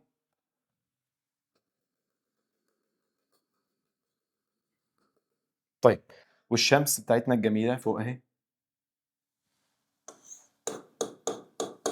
فقال لك بص بقى، الميه حرارتها النوويه عاليه، فايه اللي بيحصل يعني؟ ما بتسخنش بسهوله. فالرمل حرارته النوويه منخفضه، بيسخن بسهوله. فقال لك اللي بيحصل كالاتي، الهواء اللي فوق الرمل ده بيبقى سخن. احنا بنتكلم بالنهار يا شباب، في النهار. ايه اللي بيحصل بالنهار؟ والله بالنهار الرمل سخن، فالهواء اللي فوق الرمل سخن، وكلما زادت الحراره قلت الكثافه، فالهواء اللي فوق الرمل بيطلع لفوق. ليه بقى؟ عشان كثافته قليله. يبقى تاني، الرمل بيسخن جامد. دلوقتي لو انت رايح تصيف واقف على الشط ونزلت الميه، هتلاقي الرمل سخن. تيجي تنزل الميه تلاقيها مش سخنه زي الرمل، فالرمل بيسخن الهواء اللي فوقه، فالهواء اللي فوق كثافته يقل فيطلع لفوق. على عكس الميه، الميه ما بتسخنش قوي، يعني السخونه بتاعتها اقل. يعني الهواء اللي فوقها بارد، وطالما بارد يعني كثافته عاليه، فهيجي مكان مين؟ مكان الدافي. يبقى تاني، دلوقتي الرمل سخن الهواء اللي فوق، فالهواء ما بيسخن كثافته بتقل بيطلع لفوق. طب الميه الهواء اللي فوقها بارد، فيجي الهواء البارد اللي عند البحر يخش مكان الشط. الحوار ده اسمه ايه؟ اسمه نسيم البحر. نسيم البحر. طيب ايه تفسير نسيم البحر ده بقى يا شباب؟ باختصار، الرمل سخن، فالهواء اللي فوق الرمل ايه؟ كثافته بتقل فيرتفع لايه؟ لاعلى. يبقى الرمل اهو نهارا اللي بيحصل، الرمل بيكون سخن، فالهواء اللي فوق يطلع لايه؟ لفوق. طيب الميه بارده، فالهواء اللي فوقها كثافته ايه؟ كثافه عاليه، فيجي مكان الهواء الايه؟ الدافي. يبقى ايه هي ظاهره نسيم البحر؟ هي عباره عن نسمات مي، يعني نسيم هواء ساقع جاي من عند البحر. يبقى انت وانت واقف كده قدام البحر بتلاقي شويه هواء ساقعين جاي من عند البحر، جايين ليه من عند البحر؟ عشان الهواء الساقع ده تقيل، كثافته عاليه، فبيكون نازل لتحت. الهواء الدافي اللي هو بسبب ان الرمل سخنه بيطلع لفوق ويجي مكانه الهواء الايه؟ الساقع. يبقى الصبح في هواء هواء ساقع جاي من عند الايه؟ البحر. الصبح في هواء ساقع جاي من عند الايه؟ البحر. الميه بقى طول النهار عماله ايه؟ عماله تاخد في الاشعه بتاعت الشمس وتخزن جواها. ليه؟ ما بتسخنش بسهوله، فعماله تاخد في الحراره ديت وتخزن جواها، تاخد في الحراره دي وتخزن جواها، وما بتسخنش الهواء اللي فوقها. ليه ما بتسخنش الهواء اللي فوقها؟ عشان هي بتحتفظ بالحراره جواها، مش بيظهر عليها لان هي بتسخن بصعوبه، صح؟ فبالنهار ايه اللي بيحصل؟ بيبقى في هواء ساقع جاي من عند البحر للشط. طيب بالليل بقى ايه اللي بيحصل؟ في الليل ليلا تعال ما نشوف ايه اللي بيحصل. بص يا ريس، ادي شويه الرمل اهو، وادي شويه الميه اهو. بص بالليل ايه اللي بيحصل بقى؟ بالليل الميه طول النهار كانت عماله تخزن في حراره، صح؟ فتيجي الميه بالليل تقول لك ايه؟ الرمل ده يا شباب بيبقى بارد. ليه؟ اصل الرمل حرارته النوعيه قليله، وحرارته النوعيه القليله دي بيخليه بيسخن بسهوله وبيبرد بسهوله. يبقى اللي حرارته النوعيه قليله بيسخن بسهوله وبيبرد بسهوله، فبالليل ده بيكون بارد. م. فالهواء اللي فوقه بارد. م. يعني كثافته ايه؟ عاليه. طيب بص، الميه كانت طول النهار عماله تخزن في حراره، فبتيجي بالليل بقى تبدا تفقدها، تبدا تفقدها. يبقى الميه بالليل بتبدا تفقد الايه؟ الحراره، فتسخن الهواء اللي فوقها، فالهواء اللي فوقها يبقى سخن، كثافته تقل فيطلع لايه؟ لفوق، ويجي مكانه الهواء الايه؟ البارد. يبقى تاني بص، الميه الصبح بتديك هواء ساقع، الميه بالليل بتاخد الهواء الساقع اللي عند الشط عشان تخلي الجو ايه؟ لطيف. الصبح ما يبقاش حر قوي، يبقى بارد شويه، وبالليل يبقى دافي شويه، تمام؟ وهكذا. يبقى بالليل ايه اللي بيحصل؟ ها، في النهار الميه جايه منين؟ في تيارات هواء بارد جاي من عند الميه ورايح للشط. طب في الليل ايه اللي بيحصل؟ العكس. إيه اللي بيحصل؟ اللي بيحصل ان في ادي الرمل وادي الميه، في تيارات هواء بارد بس جاي منين؟ من الرمل للايه؟ للميه. يبقى تاني، الصبح بارد من الميه للرمل، بالليل بارد من الرمل للميه. كلام واضح؟ كلام جميل. ادي اول فايده. طب هل في فايده ثانيه؟ يبقى اول فايده من ان الميه ما بتسخنش بسهوله انها بتخزن الحراره جواها، فده بيخليها بالليل تطلع الحراره فتسخن الهواء اللي فوقها فيطلع لفوق فيجي مكانه الهواء البارد اللي عند الشط. الصبح عماله تاخد في حراره، فالهواء اللي فوقها ما بيسخنش، فبالتالي الهواء اللي فوقها بارد. طيب الشط عمال يسخن فبيسخن الهواء اللي فوق فيطلع لفوق فيجي مكانه الهواء ايه؟ البارد. طيب تاني اهميه معانا، تاني اهميه، وهي توزيع الكائنات الحيه. طيب هاجي اقول لك ايه؟ هاجي اقول لك مثالين الاول وبعد كده نشرح. قال لك المثال الاول في حاجه زي الشعاب المرجانيه. الشعاب المرجانيه بتعيش فين؟ بتعيش في الميه السطحيه الدفيئه، مياه سطحيه دفيئه.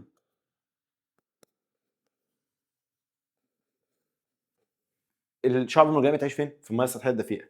في كائنات اخرى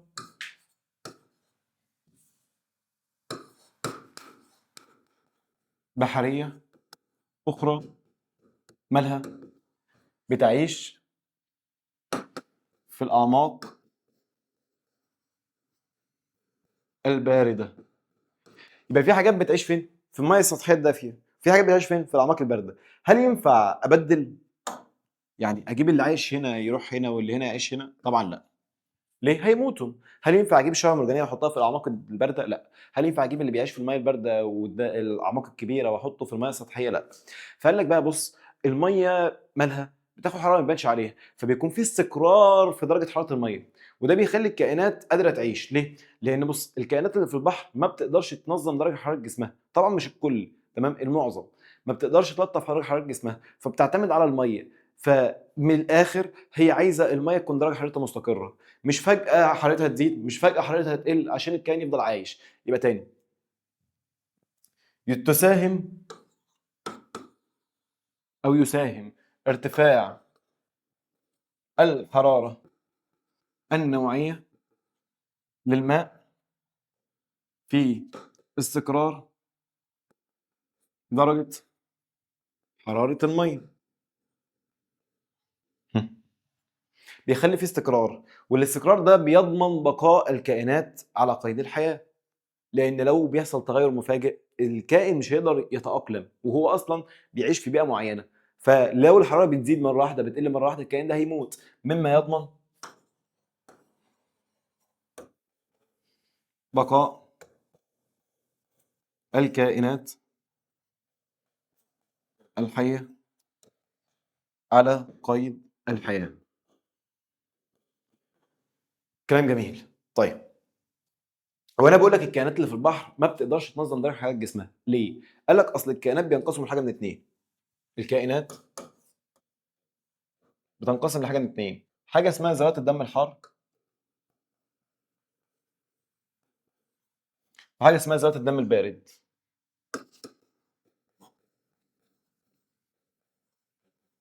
طيب هو ايه الفرق ما بين ذوات الدم الحار وذوات الدم البارد؟ بصوا يا شباب، ذوات الدم الحار زي الطيور والثدييات. الطيور والثدييات، الثدييات اللي هم زينا يا شباب، تمام؟ يبقى مثل الطيور والثدييات. باختصار دول كائنات بتقدر تنظم درجة حرارة جسمها. يعني ايه؟ يعني احنا مثلا كبشر، والله صيف شتاء درجة حرارتنا هتفضل كام؟ 37. فبنقدر ننظم درجة حرارة جسمنا. ملناش دعوة بالجو، والله الجو ساقع انا جسمي هيفضل 37، الجو حر جسمي هيفضل 7 وايه؟ و30. يبقى ايه هم ذوات الدم الحار؟ دول كائنات تستطيع تنظيم درجة حرارة جسمه. يبقى بينظموا درجه حراره ايه؟ جسمهم. بيقدروا يتحكموا في درجه حراره الجسم بتاعتهم.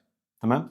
طيب، دول ذات الدم الايه؟ الحار. يبقى الطيور والثدييات دول بيقدروا ينظموا درجه حراره ايه؟ جسمهم، مثلا عن طريق مثلا حاجه زي الايه؟ العرق مثلا. عن طريق العرق والعمليات الحيويه.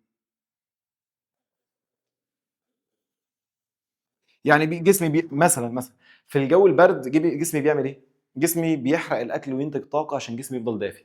في الايام الحر جسمي بيعرق عشان يتخلص من الحراره الزايده، وهكذا. تمام؟ يبقى دول كائنات مالهم؟ جسمهم بيقدر يتحكم في درجه حراره نفسه وبيفضل منظمها. طيب ذوات الدم البارد مش كده. ذوات الدم البارد زي الزواحف، زي البر مائيات، زي الاسماك. طيب لو قلت لك الحيتان والدلافين، الحيتان والدلافين يا شباب ثدييات، يعني زيهم زينا، بيقدروا يتحكموا في درجه حراره ايه؟ جسمهم. طيب الزواحف والبرميات والاسماك دول ذوات دم بارد. يعني ايه؟ يعني والله مثال مثلا التمساح. التمساح ده يا شباب هل حراره جسمه ثابته؟ لا. عارف التمساح ده لو عايز يخلي جسمه يدفى يروح جاي طالع فوق الميه عشان يتشمس شويه، عايز جسمه يبرد يروح جاي نازل في الميه، وهكذا طالع نازل عشان يتحكم في حراره جسمه. هو ما بيقدرش يتحكم في نفسه، هو بيخلي اللي حواليه يتحكموا فيه، الظروف يعني، او المناخ يعني. يبقى دول لا تستطيع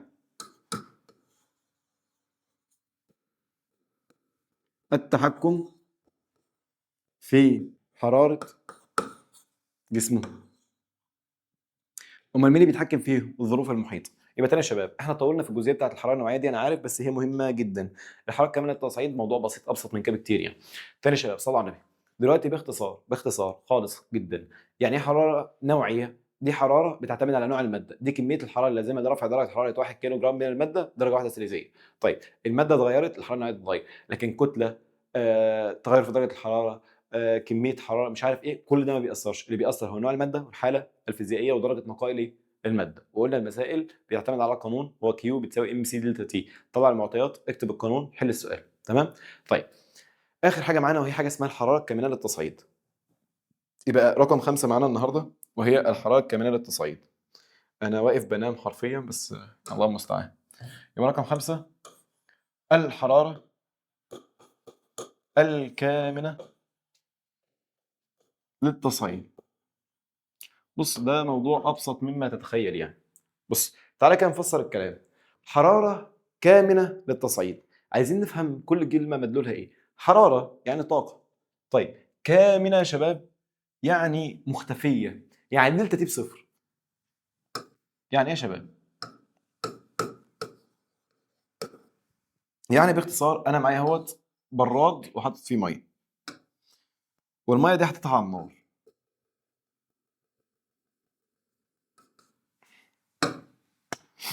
اهي. ماشي حالك ان دي نار يعني. تمام. طيب وحاطط هنا كده ترمومتر. فالترمومتر ده واقف عند ال 100 سيليزيوس. بص، عارف انت ايه اما بتبدا تسخن؟ والله بص، الميه دي كانت حرارتها مثلا 20، سخنت شويه بقت 40، سخنت كمان شويه بقت 60، سخنت كمان شويه بقت 80، فعماله تزيد صح؟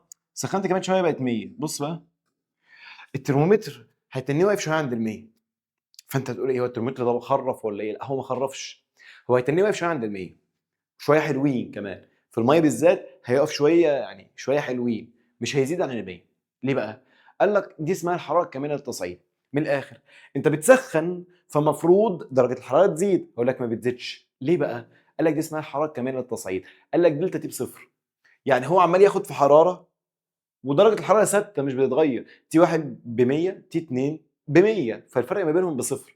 يبقى الحراره الكامله للتصعيد دي حراره الماده بتاخدها، الماده عماله ايه؟ تاخدها وما بيظهرش على الترمومتر. يبقى هي بتاخد حراره بس عماله مش ظاهره على الترمومتر. الترمومتر وقف عند ال 100 اكنه علق. تمام. للتصعيد قال لك اصل دي الحراره مش دورها ان هي تزود درجه الحراره، ده دورها انها تحول الماده من حاله لاخرى. تصعيد يعني تبخر. يبقى بص يا شباب باختصار كده، انا لو معايا براد ميه وحطيته على النار وبدات اولع، فلو حطيت الترمومتر هتلاقيه عمال يزيد 10 20 30 40 50 60 70 80 90 100. هيقف عند ال 100 بقى. بص، الميه حرارتها مش هتزيد عن 100 مع انك حاططها على النار، فالمفروض تزيد، ما بتزيدش. طب ايه اللي بيحصل بقى؟ بتبدا الميه تتحول لبخار. طيب لحد ما الميه كلها تتحول لبخار الترمومتر هيفضل واقف عند ال 100. دي اسمها الحراره الكامله للتصعيد. يبقى هي كميه الحراره التي تكتسبها المياه حتى تتحول من الحاله السائله للحاله الغازيه عند ثبات درجه الحراره. يبقى دي كميه الحراره اللي الميه هتاخدها عشان تتحول من سائل لبخار لما تكون درجه الحراره كام؟ 100 ومش راضيه تتغير عن ال 100. يبقى انا لو عايز اقول التعريف ايه هو بقى؟ هي كميه الحراره المكتسبه التي تكتسبها المياه لكي تتحول من الحالة السائلة إلى الحالة الغازية. لازم تكمل وتقول عند ثبات درجة الحرارة. بص انت لو رجعت كده للكلام ده هتلاقي نفسك بتقول الكلام ده سهل. كامنة يعني مش ظاهرة على الترمومتر، فدلتا تي بصفر يعني ثابتة. الترمومتر ثابت مش راضي يزيد، انا عمال اسخن والترمومتر ثابت. المفروض لما بسخن الترمومتر بيزيد ثابت، فدي كده حراره كامنه بتخش في الميه بس مش ظاهره على الميه. دي حراره دورها ان هي تبخر الميه، دي حراره دورها انها تبخر الميه مش تزود درجه الحراره. يبقى هي كميه الحراره اللازمه لتحول الماده من حاله لايه لاخرى دون ان تتغير درجه الايه الحراره. او نفس التعريف، هي كميه الحراره اللازمه او المفقوده بقى. هيبقى نفس الكلام اللي فات بالظبط لكي تتحول الماده من الحاله الغازيه للحاله السائله. يبقى الحاله وعكسها من الاخر، من سائل لبخار او من بخار لايه لسائل. هتبقى ثابته عند الكام؟ عند ال 100 سيليزيوس.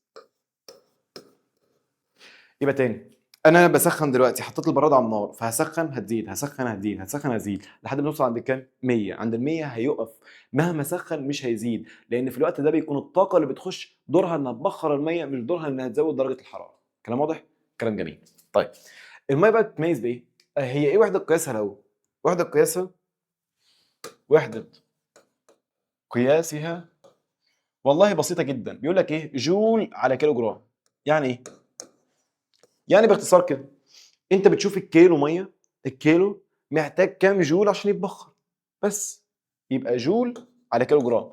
فلو قلت لك مثلا، بص بقى، يمتاز الماء يمتاز الماء بارتفاع الحراره الكامنة للتصعيد. يبقى في المية بالذات عشان تتبخر هتنها تاخد وقت كبير جدا على ما تتبخر. ليه بقى؟ لأن هي بتفضل ثابتة عند ال100 دي مدة طويلة، تنها تاخد في حرارة كتير جدا عشان تتحول من سائل لبخار من غير ما درجة حرارة الترمومتر تتغير. فتلاقي الرسمة عاملة كده، بص لو هنرسم علاقة بينية يعني هتلاقيها عاملة كده، بص. ايه بقى؟ ايه بقى يا معلم؟ بص يا ريس، لو قلنا الميه بدأنا بميه، شويه ميه معانا، ميه حرارتهم -30 وعايزين نوصل لل100. بص يا ريس، هتلاقي الميه ايه؟ بتسخن اهي، بتسخن اهي، كل ما تحط نار بتسخن، صح؟ ده كيو اهي يا شباب، انا عمال ازود في كميه الحراره اللي بتاخدش لحد ما توصل للصفر. عند الصفر هي كانت عند 30 جليد، صح؟ عند الصفر ايه؟ هتبقى سائل، فهتفضل ثابته شويه لحد ما تتحول الميه الجليد الى ميه سائله. طيب بعد كده ترجع تزيد تاني، تزيد تاني، تزيد تاني، تزيد تاني، تزيد تاني لحد ما توصل لكام؟ 100. عند ال100 هتثبت مده طويله قوي. المده ده اهي، الحته دي كده، هي دي الحراره الكامنه للتصعيد. عماله تاخد في كيو، والدلتا تي مالها او التي مالها ثابته. طيب يبقى تاني يا شباب، بص، اول ما تلاقي الترمومتر ثابت، الترمومتر ثابت وانت بتسخن، انت عمال تسخن والترمومتر ثابت، يبقى الماده بتتحول من حاله لايه؟ من حاله لاخرى. الماده بتتحول من حاله لايه؟ لاخرى. طيب دلوقتي اما اجي اقول لك يا شباب، لو انا جبت ميه حرارتها 100 وبخار حرارته 100، مين يلسعك اكتر؟ البخار اللي حرارته 100. يبقى تاني، لو انا جبت ميه حرارتها 100 وبخار حرارته 100، مين يلسعك اكتر؟ البخار. ليه بقى؟ اصل انت بص لما تركز، الميه اللي حرارتها 100 اهي جواها شويه الطاقه دول بس، تمام؟ فهي تلسعك بالشويه دول. لكن لما اجي اجيب لك بخار حرارته 100 فانت معاك شويه دول بحالهم فهيلسعك اكتر. يبقى ما اجي اقول لك مين يلسعك اكتر، تمام؟ بخار حرارته 100 ولا ميه حرارتها 100؟ بخار حرارته 100. ليه؟ لاحتوائه على كم اكبر من الطاقه. تمام؟ طيب لو معايا كوبايه فيها حاجه سخنه، ميه سخنه، وعايز ابردها، احط عليها ميه بارده حرارتها صفر ولا تلج حرارته صفر؟ تلج. ليه بقى؟ اصل بص، التلج هيحتاج يمتص الحراره دي كلها عشان يسخن، لكن الميه هتحتاج تمتص دول بس. يبقى تاني يا شباب، ايه اللي يلسعك اكتر؟ البخار.